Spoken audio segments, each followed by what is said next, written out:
A poor mechanic found a lost girl, sleeping in his garage. She changed his life forever. What if the only thing you remembered was a lullaby? And what if that lullaby led you to a stranger's garage, where a quiet old man, haunted by loss, hadn't let anyone in for years? This is the story of a forgotten girl, a grieving father, and a melody that refused to be silenced. A story about memory, music, and the kind of love we choose. So, if you believe that kindness can still change the course of a life, and that sometimes home finds you when you least expect it, you won't want to miss this one. Make sure to subscribe and turn on notifications so you won't miss any of the chapters that will quietly steal your heart. Now settle in, because this is where it begins. The girl who remembered the song let the story play. The wind that evening was sharp, the kind that found its way through the tiniest cracks and whispered through the eaves like an old ghost. Cal Bennett tightened the collar of his flannel jacket as he pulled down the garage door, the metallic groan echoing in the empty twilight. Another long day fixing busted engines and rusted brake lines, alone except for the creak of tools, and the occasional call-in customer too broke to pay in full. He was just turning off the light when he heard it, a soft, irregular rustle from the far corner of the shop, behind the old Ford pickup that hadn't run since 1987. Cal froze, hands still hovering near the switch. Raccoon, maybe, or a stray dog. But then it came again, softer now, breathing. He took slow steps toward the sound, boots crunching lightly on oil-stained concrete. As he turned the corner of the truck bed, he stopped. There she was, a girl, maybe 18, maybe younger, curled up beneath a dusty tarp, wrapped tight in a denim jacket 2 sizes too big. Her face was pale beneath a mess of dark curls, cheeks smudged, shoes nearly worn through. She looked asleep, though her eyes flickered faintly beneath her lids, and her lips moved almost imperceptibly. Cal's first instinct was caution. He stepped back, heart thudding with the uneasy sense of intrusion, his or hers, he wasn't sure. This was his place, his world of grease and quiet, and he hadn't shared it with anyone in years.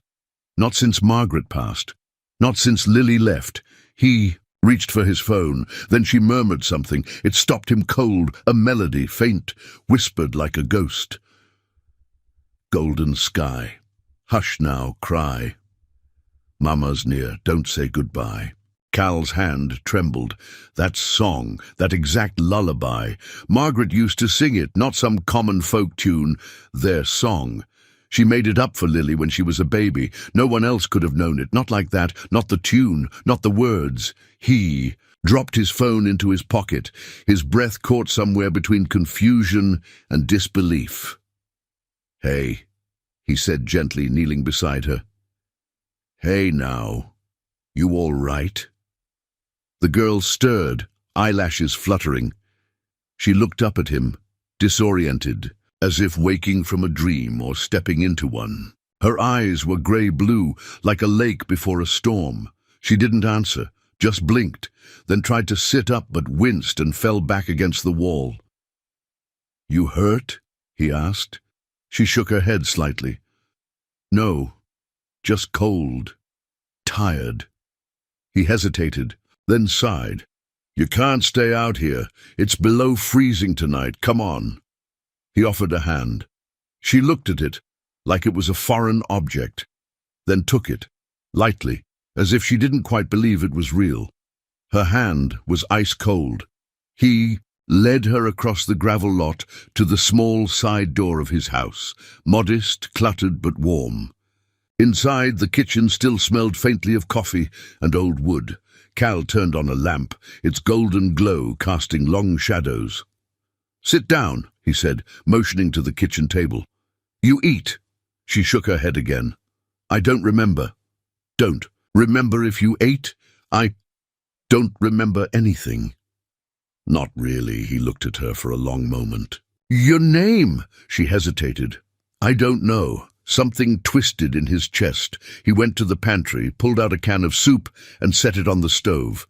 Well, you've got a place to sit and soup to eat. That's a start. They didn't speak for several minutes.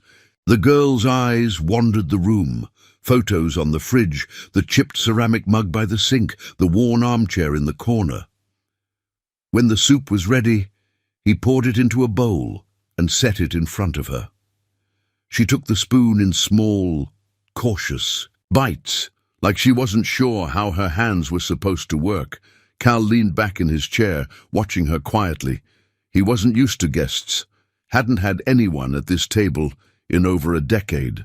Not since, she hummed again, just under her breath. The song. He swallowed hard. Where'd you hear that? She looked up. What? That lullaby. You were singing it earlier. Her brow furrowed. I don't know. It just came to me like a memory I don't own. He stood almost too quickly, went to the sideboard and opened a drawer, fished out an old cassette tape. This, he said, holding it up. This was my wife, Margaret. She recorded that song. She made it. Up for our daughter when she was born. It ain't on any record. The girl's eyes widened. She reached out a shaking hand, touching the edge of the tape like it might burn her. I heard it in my sleep, she whispered. I didn't even know I was singing. Cal's breath came slow and heavy. He didn't believe in fate. He believed in oil filters, carburetors, and work done with your own two hands. But in that moment, standing in his dim-lit kitchen with a lost girl who sang his wife's song, something cracked open inside him, something buried and brittle. Maybe she wasn't. Just some runaway. Maybe she was here for a reason. The morning broke slow and pale, the kind of quiet light that slips through old curtains like it's afraid to wake the house. Cal Bennett stood by the kitchen sink, nursing a lukewarm cup of coffee. His eyes drifted to the girl still asleep. On the couch, curled up beneath the faded patchwork quilt Margaret made the year Lily was born. She hadn't moved much through the night.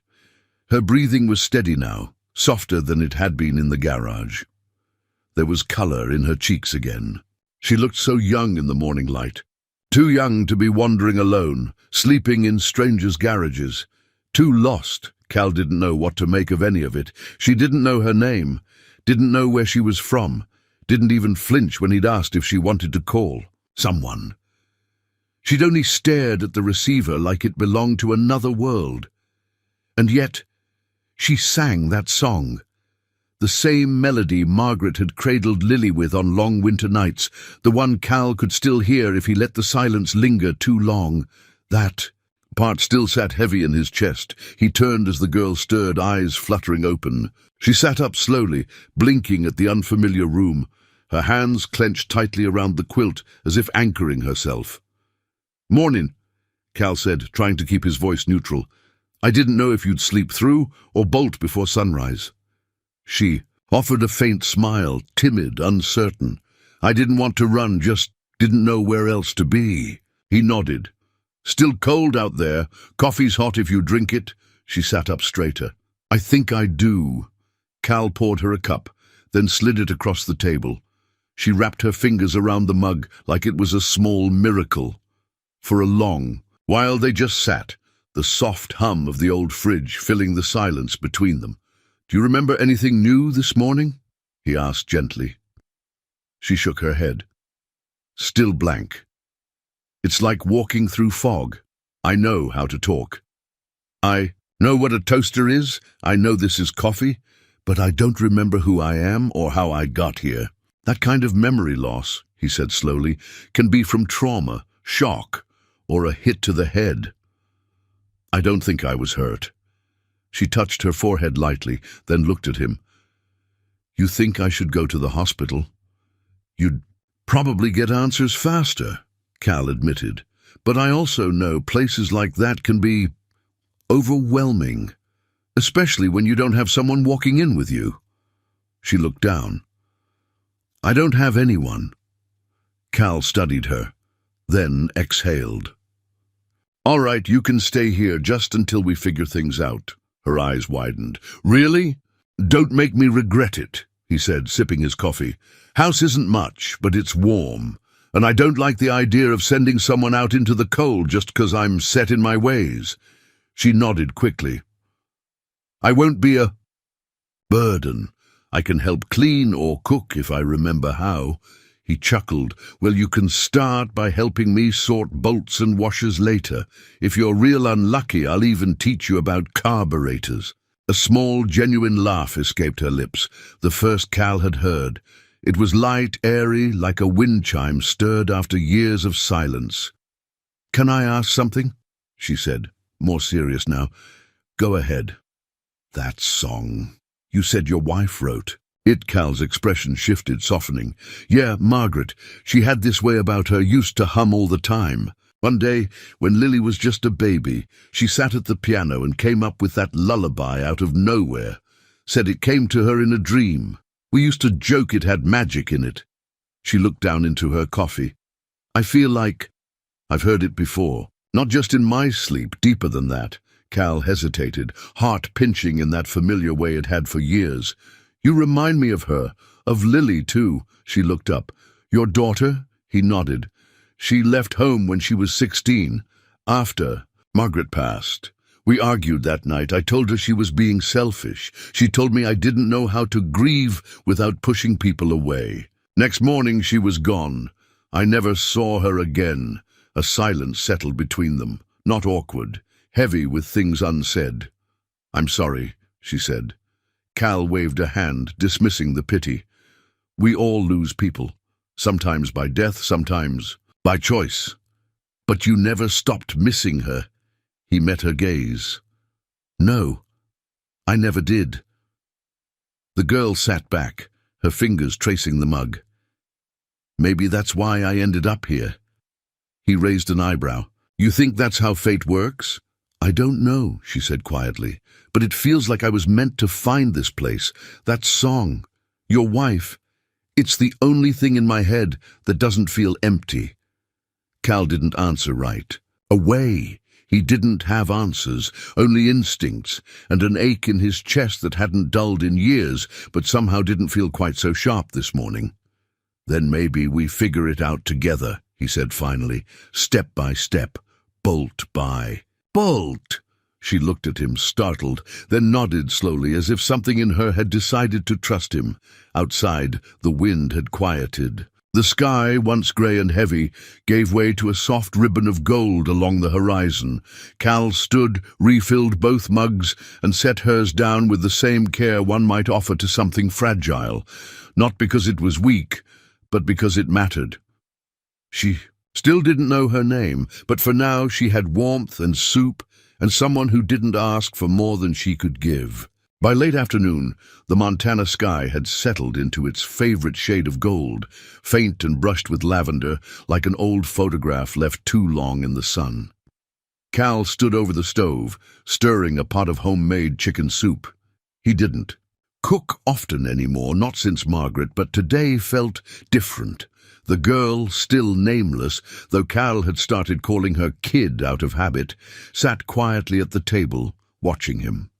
She wasn't a talker, not yet, but she listened well, eyes sharp, observant. She'd spent most of the day helping him sort through bolts and spark plugs in the garage. Hands clumsy at first, but willing. That was something Cal respected. Willingness. "You ever cook?" he asked, glancing over his shoulder. She looked up from the mug of tea she'd been nursing. "I think so," she said. "I don't remember recipes or anything, but peeling potatoes felt familiar." Cal nodded. "Muscle memory. Funny thing. Sometimes your hands remember what your head forgets." She smiled faintly. "I like that." The soup began to bubble gently, its scent wafting through the kitchen. Garlic, thyme, a hint of lemon, just like Margaret used to make it. It was a scent that filled the house with something more than warmth. Memory, maybe, or comfort. He ladled it into 2 bowls and set them on the table. "It's not fancy," he said, "but it's hot and it won't kill you." She picked up the spoon and took a careful bite. Then another, and another. Her eyes widened. "This is amazing." Cal chuckled, sitting across from her. Don't sound so surprised. She swallowed, then set the spoon down. It's not just the taste, it's the feeling, like I've had this before, like I'm home. That caught him off guard. Margaret used to say food was memory, he said quietly. You eat something, and it unlocks something old. A smell, a sound, a moment. She nodded slowly. Maybe that's what this is. A moment I don't remember, but my heart does. They ate in silence after that, but it wasn't awkward. It was full, like a song with no words, just the hum of understanding. Cal found himself watching her when she wasn't looking. Her posture, the way she held the spoon, the rhythm of her chewing. It was unnerving how familiar it all felt. Later, as the sun dipped behind the hills, casting long golden shadows across the floor, she wandered toward the bookshelf by the window. Most of it was cluttered with Margaret's old books, poetry, gardening guides, hymnals, and a few family photo albums. Her fingers hovered above the spines, hesitating. You can look, Cal said, sipping the last of his coffee. Nothing in there that bites. She pulled out a small leather-bound album and sat back down at the table. Slowly, she opened it. There were photos of Margaret in her garden, smiling with dirt-smudged hands. Photos of Cal in his younger days, holding a baby girl on his lap. Camping trips, Christmas mornings. One worn picture of Lily at about 7 years old, sitting at the piano, her hair in messy braids, fingers frozen mid-chord. This is her? She asked. Cal leaned over. Yeah, that's Lily. She loved that piano. Margaret taught her to play, used to sing along while she practiced. She looks happy, the girl said softly. She was. There was a pause. Then, she looks like me. Cal didn't answer. He didn't need to. The resemblance had been tugging at him since the moment he saw her in the garage. Not identical, no, but in the eyes, the tilt of the head, the way she bit her lip when she was unsure. All small things, but they built into something hard to ignore. I'm not her, she added, almost apologetically. I know, he said, his voice quiet, but part of me wants to be. Cal looked at her, really looked, and in her eyes he saw something raw and honest, a longing not to be someone else, but to belong somewhere. He nodded slowly. And part of me wants you to be too. The room grew still. Outside, the wind picked up slightly, brushing against the windows like a forgotten lullaby. She closed the album carefully. Thank you for letting me stay, she said. You're not a prisoner, he replied.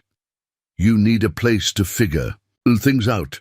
This is as good a place as any, she smiled. It's better than most. Later, as night wrapped around the small house like a warm shawl, Cal found himself in the den, staring at the old piano Lily used to play. Dust covered the keys now, but the wood was still solid, still beautiful. He brushed his fingers across. The keys.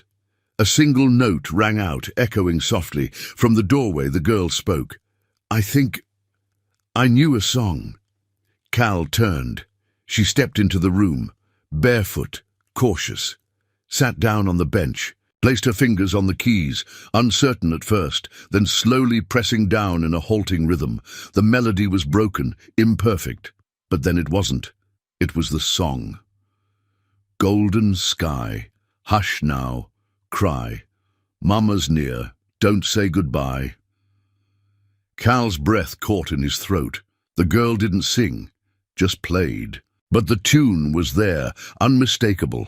Margaret's song. He closed his eyes, let the music fill the room like sunlight returning to a place it had long abandoned. When it ended, she turned to him. Her voice trembled. I don't know how I remembered. That.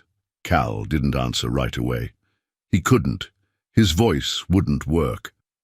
Finally, he managed, Maybe you didn't remember it. Maybe it remembered you. She stared at him, her eyes shimmering, and in that moment Cal no longer cared where she came from, or even what her real name was. She was here, And for the first time in years, the house no longer felt so quiet. The next morning brought with it a light frost on the windows, as if the world had held its breath in the night and exhaled only when dawn arrived. Cal stood in the garage, wiping down a wrench with a rag that had seen too many years. The heater rattled to life in the corner, giving off more noise than warmth. The girl had woken early, unprompted, and padded out to the garage with that tentative curiosity he was beginning to recognize. She didn't ask questions, just watched him work, her hands wrapped around a chipped mug of coffee. "Want to learn how to change a spark plug?" he asked. She blinked. "Sure." He handed her a socket wrench and motioned toward the old truck he'd been tinkering with for the better part of a year. "You've got good hands. Not afraid of grease, that's rare." She smiled faintly. "Maybe I used to fix things." "Maybe you still do," he said, meaning more than she probably realized. They worked in companionable silence. Cal showed her how to loosen the plug, check for corrosion, reset the gap. She followed every step like a student afraid to disappoint a teacher. But she was quick, smarter than she gave herself credit for. After an hour, they took a break. Cal poured them both more coffee and pulled up a stool near the bench. "Ever kept a journal?" he asked suddenly. She looked surprised. "No. Should I?" Cal stood, walked over to the corner cabinet, and returned with a small, leather-bound notebook. Its edges were worn, and the spine had been mended with electrical tape. "This was Margaret's," he said. "She used to write in it every day. Recipes, dreams, memories, little things. Said it helped her make sense of life. When she passed, I started using it, not every day, but when I needed to." He opened it to a bookmarked page and handed it to her. There, in looping cursive, was a short entry. "The June 3rd. Cal fixed the radio again. Said he couldn't stand the silence.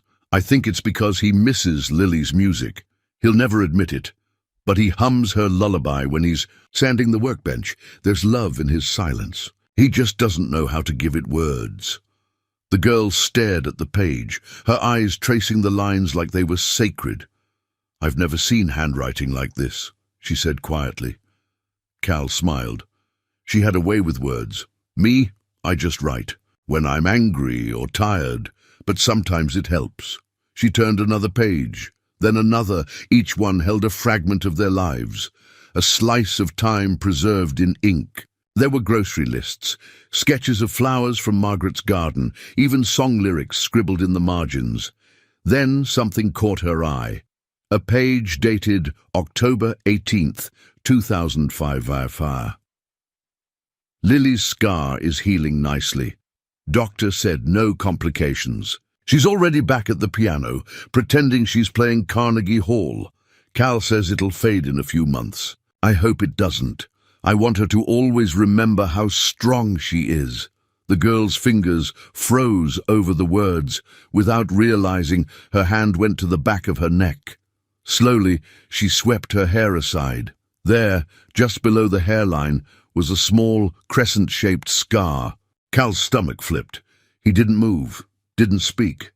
She looked up at him, her face pale. "Do you think—" Her voice barely broke the silence. Cal swallowed. "I don't know." She reached for the page again. Her fingers traced the curve of Margaret's words like they were a map. "I've had this scar as long as I can remember, or as long as I don't remember. I never knew where it came from." Cal exhaled slowly. "It could be coincidence, or it could mean something. I don't want to believe it just because I want it to be true," she said, voice shaking. He nodded. "That's wise. But it's okay to hope too." The moment hung between them, fragile, sacred. Two people on either side of something. Too big to name. Then gently she closed the book. "I want to write in it," she said. "Is that okay?" Cal hesitated, then nodded. "It's what it's for." She found an empty page near the back, picked up a pen from the bench, and wrote, "I don't know my name. I don't know where I came from. But I know the smell of soup and the sound of old radios and the warmth of this garage. I remember a song and a scar and a man who listens with his silence. Today, that's enough. Cal read it when she left to wash her hands. Quietly, reverently. The words were simple, but they hit him like a freight train. Later that afternoon, she helped him close up the garage. The sun was dipping low, setting the sky on fire with shades of peach and crimson. Cal stood in the driveway, arms crossed, watching her gather in tools like she'd done it 100 times. "You've got a good rhythm," he said. She looked up, smiled. "Maybe I was a mechanic." He shook his head. "No, mechanics fix machines. You've got a touch for people." She tilted her head. "That sounds like something your wife would have written." He grinned. "Maybe it is. Her words tend to stick." As they stepped inside for the night, Cal looked back at the garage, the same garage where he'd spent the last decade growing old in solitude. And now, somehow, it felt different. Not just a place where engines got fixed, but a place where something lost had started to find its way back. The storm rolled in just past midnight. It began with a low rumble over the mountains, like some ancient beast waking from sleep. Cal heard it from his bedroom, the same way he always had, half asleep, half alert, trained by years of sleepless nights and sudden Montana weather. He sat up, listened to the wind creep through the siding, and then the rain came, sharp, insistent, tapping like fingers at the windows. He slipped out of bed, threw on his robe, and padded toward the hallway. Cha-cha-chi. Piano was playing, not loud, just enough for the melody to hover like mist in the air. A simple, repeating phrase, fragile, almost hesitant, the lullaby. Cal's heart caught. In the dim light from the kitchen, he saw her, seated at the old upright, barefoot in one of his flannel shirts, sleeves rolled to the elbows, her back straight, fingers trembling ever so slightly on the keys. She didn't see him at first. Her eyes were closed. She sang. "Golden sky, hush now, cry. Mama's near, don't say goodbye." Her voice was soft, childlike, filled with a kind of sacred sadness. It wrapped around the notes like fog, curling through a field. When she reached the end of the verse, she opened her eyes and saw him. "I'm sorry," she whispered. "It was just in my head. I couldn't sleep." Cal shook his head. "No, don't be sorry. That song, it belongs here." She turned back to the keys, touched one, then another. "I had a dream." Cal sat slowly in the armchair by the window. "Yeah?" She nodded, not looking at him. "There was a woman. She was sitting beside me on a porch swing, holding a mug, telling me to hush, that everything would be all right. She smelled like lavender and honey." Cal closed his eyes. Margaret. That was her scent, always. "She called me by name," the girl said, voice cracking. "She said, 'Lily, don't be afraid.'" The room fell silent except for the gentle tapping of rain on the roof. "Are you sure?" Cal asked, his voice a whisper. She looked at him, tears brimming. "It felt more real than anything I've remembered so far." He couldn't speak. His throat closed up, the way it always did when grief collided with hope. It wasn't just the name, it was the way she said it, as if it belonged to her.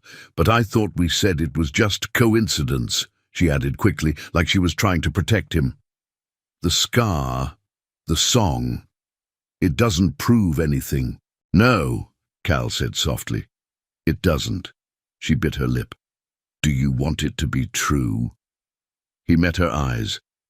More than anything. The clock on the wall ticked loudly between them. "I want it to be true too," she whispered. Cal leaned forward, resting his elbows on his knees.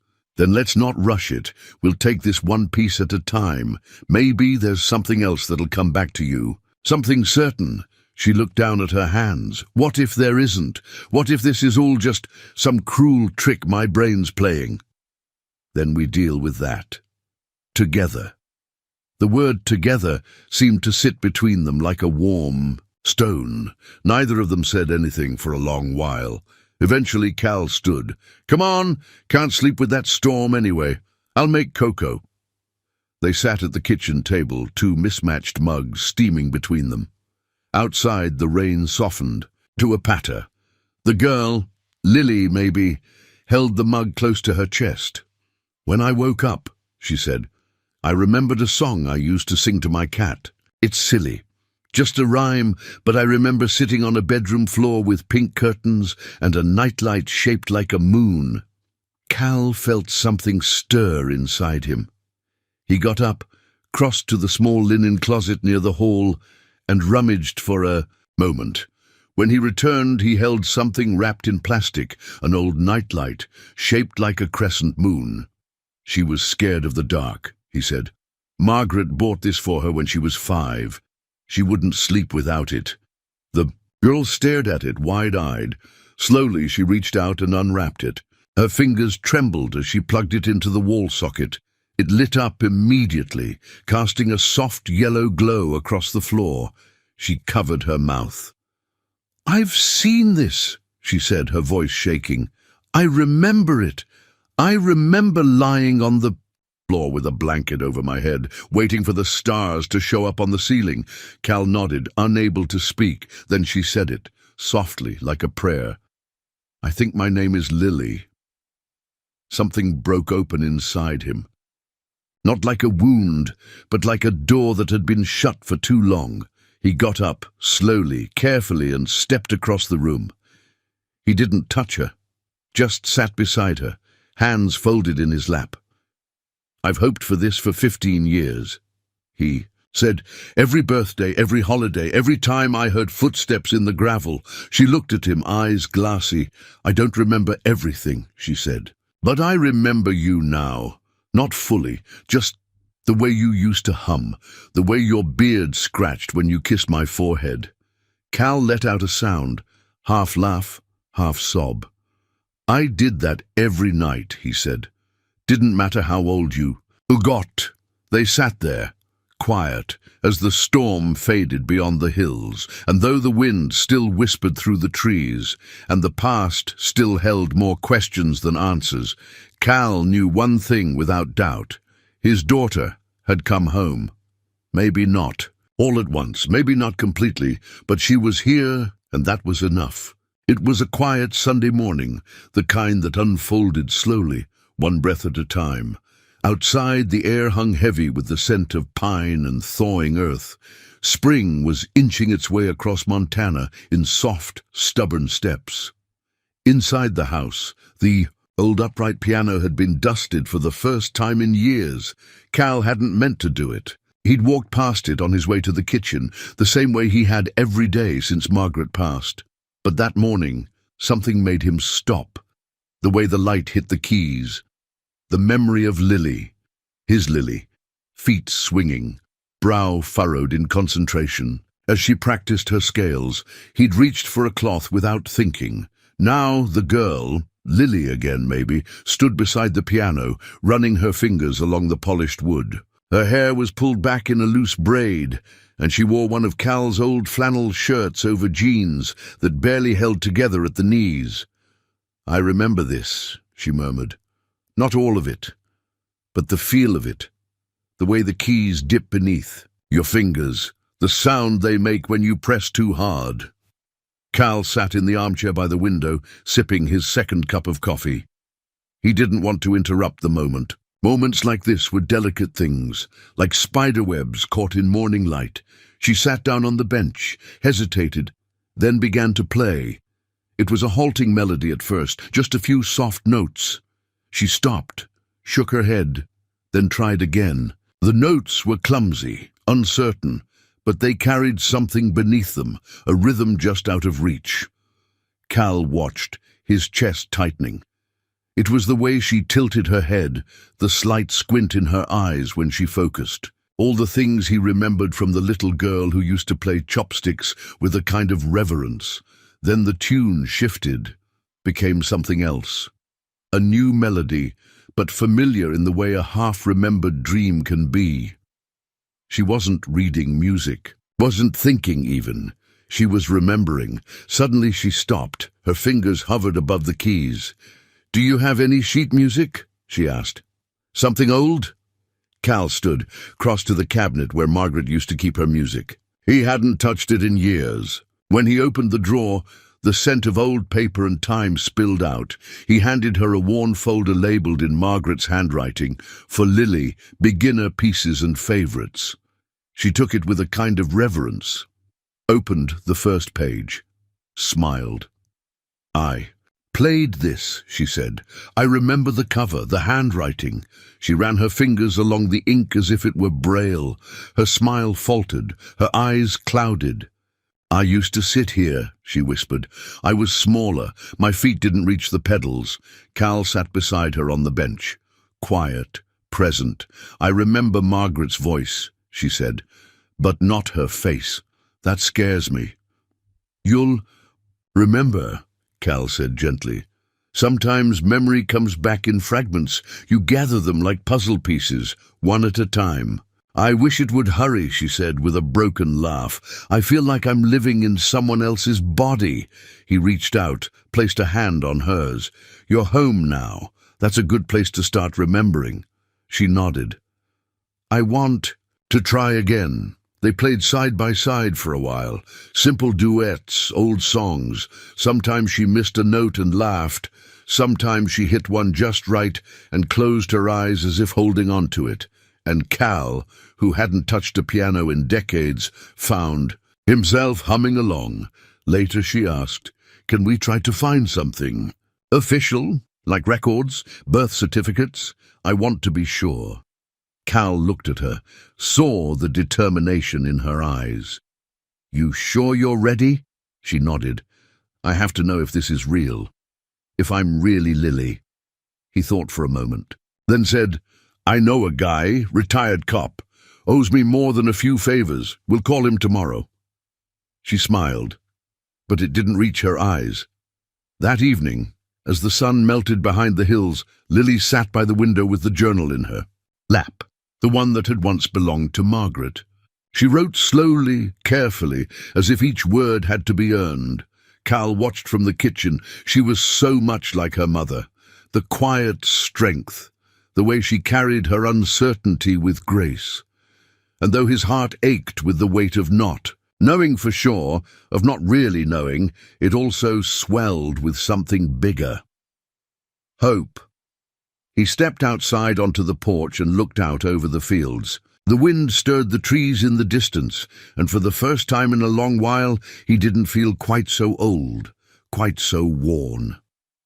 Inside, Lily played the lullaby again, this time from memory. Note by note, clear and sure. Margaret's melody, and Cal closed his eyes and let it carry him back. To nights when the house was full of light and laughter, to a baby wrapped in a blue blanket, to the smell of lavender and the soft hum of love lived daily. When the song ended, Lily came to stand. Beside him, journal still in hand. "I wrote something," she said. "Want to hear it?" He nodded. She read. "Today I played the piano, and my fingers knew something my mind didn't. I remembered a smell, a sound, a feeling. I don't have all the pieces yet, but I'm not afraid of the blank spaces anymore. I think the music is leading me home." Cal didn't speak. He just reached out, pulled her into a quiet embrace, and let the dusk settle around them like a warm coat. The letter came in a plain white envelope, no return address, the kind of quiet delivery that had the weight of something permanent. Cal held it in his hand for a long moment before bringing it inside, his thumb grazing the edge, the way one might touch something fragile, like old glass or a sleeping child. He found Lily on the porch swing, wrapped in a knit blanket, a book unopened in her lap. The sun was just beginning its descent behind the hills, and the sky had turned a soft, blushing orange. "It came," he said simply, holding up the envelope. She looked at it, then at him, and something in her face flickered. Fear, maybe, or hope trying not to show itself too loudly. "Do you want to open it?" he asked. She nodded, slowly. together. They sat at the kitchen table side by side, just as they had for weeks now. Cal handed her the envelope, and she opened it with careful fingers, unfolding the single sheet inside. Her eyes scanned the page. He watched her face shift, read it again, and finally she said it, quiet, as if the words might shatter. It said, "I'm not her." Cal's stomach dropped, the breath leaving his lungs like a slow leak. He took the paper from her gently and read it himself. DNA results. Inconclusive match. Probability of biological paternity, less than 0.1%. Not a match, not his daughter, not Lily. The silence that followed was thick and unbearable. Lily stared down at her hands. "I really thought I was," she whispered. "I did too," Cal said. His voice was rough, not from anger, but from the ache that bloomed behind his ribs. "I was so sure," she said. "The scar, the song, the piano." Cal reached out, covering her hand with his. "None of that changes what you are to me." She blinked back tears, but her voice cracked anyway. "I feel like I stole something from you." "You didn't steal a thing, but I made you believe I was your daughter." "You didn't make me," he said firmly. "I chose to believe because you felt like home." Her tears came quietly then, slipping down her cheeks one by one. "I wanted it so badly," she whispered. "Not just to belong somewhere, but to belong here. With you." Cal squeezed her hand. "Then stay." She looked up. "Even now. Especially now." The weight in the room didn't lift, but it shifted, like a storm that had passed, leaving everything damp and changed, but still standing. Later that night, Lily sat on the floor in front of the fireplace, the journal open on her lap. She hadn't written anything yet, just stared at the blank page, pen in hand. Cal came in quietly, carrying a folded blanket and a fresh cup of tea. He set both beside her, then sat down across from her on the rug. The firelight danced in her eyes. "I've been thinking," he said, "about that song." She glanced at him. "It's not just a lullaby," he continued. "It's a thread, something passed down, not by blood, but by heart. Margaret wrote it for Lily, yes, but maybe it was meant for you too." Lily looked down. "I'm not your daughter." "No," Cal said, "but you're someone's daughter. And maybe fate brought you here because this house had room for another one." She didn't answer right away. "Then you still want me to stay?" "I didn't open my door because I thought you were family. I opened it because you were cold, lost, and kind. That hasn't changed." A small, trembling smile touched her lips. "You're not going to let me run away from this, are you?" "Only if you're running towards something better." She shook her head. "There's nowhere else I'd rather be." They sat like that for a long time, firelight warming the silence between them. Eventually, Lily picked up the pen and began to write. "Today I learned the truth. I am not Lily Bennett, but I am not lost. I am not alone. I am not a question anymore. I am the girl who came in from the cold, who remembered a song, who played a broken piano and was told to stay. And I did. And I will." The next morning, Cal found her outside near the workshop, hammering a loose board back into place on the shed. She was humming, not the lullaby this time, but something brighter, new. "You building something?" he asked, smiling. She nodded. "Just fixing what's crooked." He paused, then said softly, "I think we both are." The snow had finally melted for good. By late April, the trees that bordered the garage had begun to stretch, timid and green, and the fields beyond shimmered with the quiet promise of spring. Cal stood out front, leaning against the hood of a customer's sedan, wiping his hands on a rag that had seen better days. The familiar rhythm of the work was comforting, something to do, something to mend, but his eyes kept drifting toward the side of the house. She was there, Lily, though they both knew now that wasn't really her name, kneeling in the dirt where Margaret's garden used to be.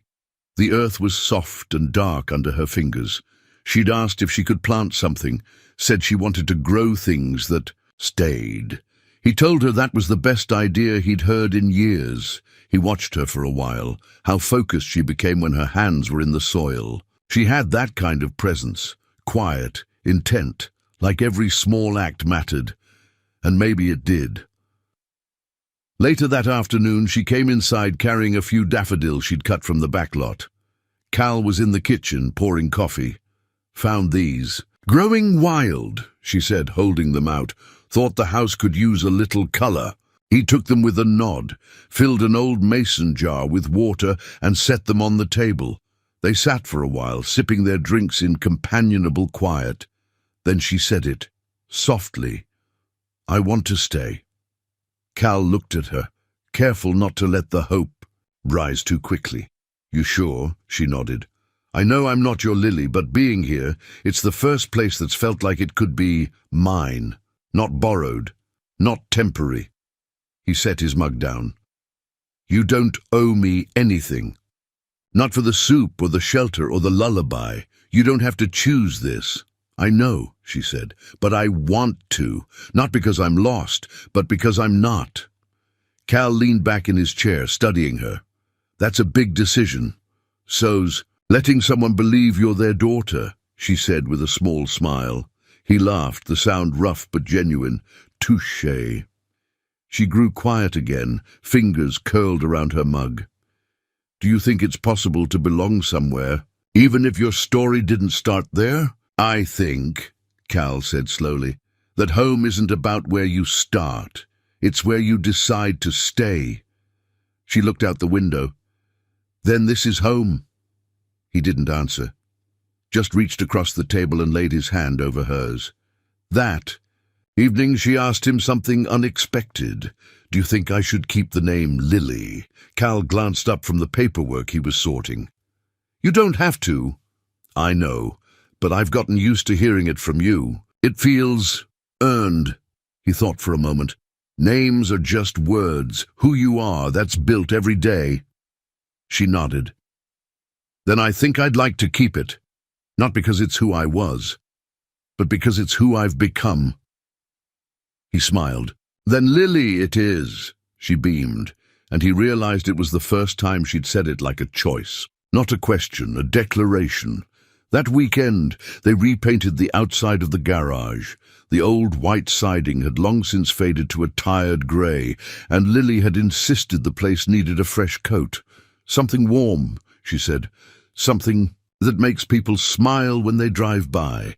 They settled on a soft sage green and spent 2 full days brushing, climbing ladders, wiping paint from their faces. When it was finished, Cal stood back with his arms crossed, nodding in approval. "Looks like it belongs," he said. "So do we," she replied. Later, she brought out the journal, the one that had once belonged to Margaret, then to her. She handed it to Cal. "You should write something," she said. He hesitated. "It's your book now."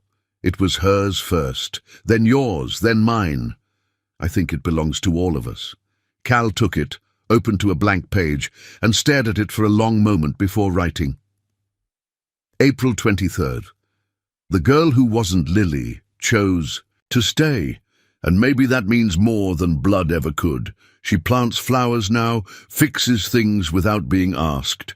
She walks through this house like someone who's lived here all her life, and maybe in some way she has. The music's back. So is the light. He passed the journal back. She read the entry twice, then closed the cover gently. That night, before bed, she paused at his door. "Good night, Dad," she said. It wasn't loud. It wasn't hesitant, just steady, clear. Cal's chest tightened. He opened his mouth, but the words caught, so instead he nodded. "Good night, Lily." And just like that, the house no longer echoed, it breathed. The day the song aired on the radio, the whole town heard it. It was Cal's idea at first, half-formed, mumbled one evening over coffee, while Lily practiced scales on the old piano. "You remember how Margaret always said music was meant to be shared?" he'd said, his voice wrapped in memory. "She used to send cassette tapes to the local station on Sundays, hymns mostly. sometimes little duets she played with Lily. Folks loved them. Lily turned from the piano, brow lifted. "So you think we should record something?" "Maybe. Not to be famous, just to put it out there, something for her. For the memory of what this house used to sound like." Lily didn't answer right away. Then she nodded slowly. "I think she'd like that." They recorded the song the next day. Cal brought out Margaret's old handheld recorder, the one with the faded play record button that clicked too loudly. It felt clunky in a world of smartphones and apps, but it still worked, and somehow that felt right. Lily sat at the piano and began with a quiet, steady melody, Margaret's lullaby. But this time she added her own verse, something new, something hopeful. "Golden sky, hush your cry. Mama's love never says goodbye. Though the wind may pull us wide, there's a light we find inside." Her voice wasn't perfect, but it was pure, honest, the kind of sound that stopped you mid-step and made you remember something soft and long forgotten. When the final chord faded, they sat in silence for a long moment. "That's the one," Cal said. They sent it to the station with a short note signed simply, "From Lily and Cal, in memory of Margaret Bennett." 3 days later, it played during the morning segment, right between a weather report and a local ad for firewood. Cal had just stepped out to refill his coffee when the phone rang. He picked it up, expecting it to be Frank from the parts shop. Instead, a woman's voice, gentle, crackling slightly from age and emotion, spoke on the line. "Hello, I hope this isn't a mistake, but I heard the song on the radio, and I think I know that melody." Cal stood still. "Yes, ma'am?" The voice trembled. "My name is Virginia Harper. My sister Evelyn lived in Bozeman for most of her life. She passed a few years ago, but her granddaughter, her name was Amelia, used to sing that song. I haven't heard it in over 15 years, not since the girl went missing." Cal's grip tightened around the receiver. "Did you say Amelia?" "Yes, Amelia Jane Harper. She was 9 when her mother died. Evelyn raised her. Then one day she just vanished. We thought maybe she'd run off, or worse. The police looked. We all did. But it's like she disappeared into thin air." Cal's heart thudded. The woman on the phone paused. "I'm sorry, I heard the voice, and something in me said, 'That's her.' I know I sound foolish, but—" "No, ma'am," Cal said softly. "You don't sound foolish at all." When he hung up, he sat at the table for a long time, staring at the sunlight creeping across the floorboards. Lily, Amelia, came in minutes later, humming the song under her breath. She stopped when she saw his face. "What is it?" He handed her the note he'd scribbled from the call. She read it once, then again. "I have a name," she said, her voice barely audible. "A real one." "Maybe," Cal said carefully. "It's not confirmed, but it could be something." She folded the paper slowly. "Do you think it's true?" "I don't know," he admitted, "but if it is, there's family out there that's missed you for a long time." She sat down across from him. "I thought this part of the story was over. I thought I'd found the answer." "You did," Cal said. "You found a truth. Maybe not the one we thought, but one that mattered, and now maybe there's more." A long silence passed between them. Then Lily, Amelia, spoke. "If this is real, if Virginia is my great-aunt, what happens to us?" Cal's jaw tightened. "Nothing changes. If you don't want it to." She looked down at her hands. "I want to meet her. I want to know what I've forgotten. But I don't want to leave this behind." "You don't have to," Cal said gently. "Truth isn't a replacement. It's a layer. One more piece of who you are." She breathed in deeply, then smiled. "I don't think Margaret would have liked that," he nodded. "She would have called it grace." That evening, Lily sat by the garden, writing in the journal beneath the pink light of a setting sun. Cal watched from the porch, the old rocker creaking gently beneath him. She came in later, barefoot, dirt under her nails, cheeks glowing. "I want to go see her," she said. "Virginia, but only if you come with me." Cal nodded, his voice caught in his throat. "Of course, not just as company," she added, "as family." He stood and opened his arms. She stepped into them without hesitation. As the stars rose overhead, Cal thought of how much had changed since the night he found her in the garage. She had come in from the cold, nameless and broken. Now she had a name, and still, by choice not circumstance, she was his Lily. 6 months later, the garage looked almost brand new. The once faded siding gleamed soft green beneath the September sun. Hanging baskets spilled over with marigolds and trailing ivy.